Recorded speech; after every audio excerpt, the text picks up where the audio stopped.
Hello, hi, happy Sunday. எல்லோரும் Sunday நல்லா enjoy பண்ணுங்க. இன்றைக்கி காலையிலேயே ஒரே அப்செட்டு. ஏன்னா இங்கே பாருங்கள், இந்த குரங்கு பைய வந்து இந்த வாழையையும் அந்த முலாப்பழத்தையும் பறித்து சாப்பிட்டுட்டு போயிட்டான். எப்போ பார்த்தாலும் இந்த வாழை மரத்தை வளரவே விட மாட்டேன்னு குறிகொண்டு தெரியுது. நானே ஒன்றே ஒன்று தானே வச்சுருக்கேன், அதை விட்டு கொடுக்கலாம்ல எனக்காக. ரொம்ப கஷ்டம். அதுக்கப்புறம் இன்றைக்கி பூத்த அழகான பூவெல்லாம் பறிக்க ஆரம்பிச்சாச்சு.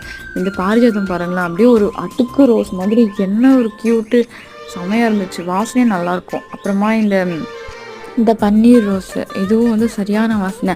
நாங்கள் ஸ்கூல் படிக்கும்போது சுசீந்திரத்தில் வந்து ஒரு சாய்பாபா கோவில் உண்டு. அங்கே டெய்லி காலையில் போய் சாமி கும்பிட்றோமோ இல்லையோ, போனால் இந்த பூ கொடுப்பாங்க. இதுக்காகவே போயிட்டுது. அதுக்கப்புறம் இந்த பூவெல்லாம் பறித்து எடுத்து வைக்க வேண்டியதான். நல்ல ஒரு வாசனை. இப்போ 7 days ரோஸு. ஓகே, நேற்று கொஞ்சம் மழை பெஞ்சிச்சு. ஆனால் இன்றைக்கி வெயில் பயங்கரமாக தான் இருக்கும். இங்கே சரியான வெயில், குறையவே மாட்டேங்குது. நாகர்கோவில் நல்லா இருந்துச்சு. நான் மிஸ் பண்ணுறேன் அந்த கிளைமேட்டையும் அந்த கூல்னஸையும். Bye bye.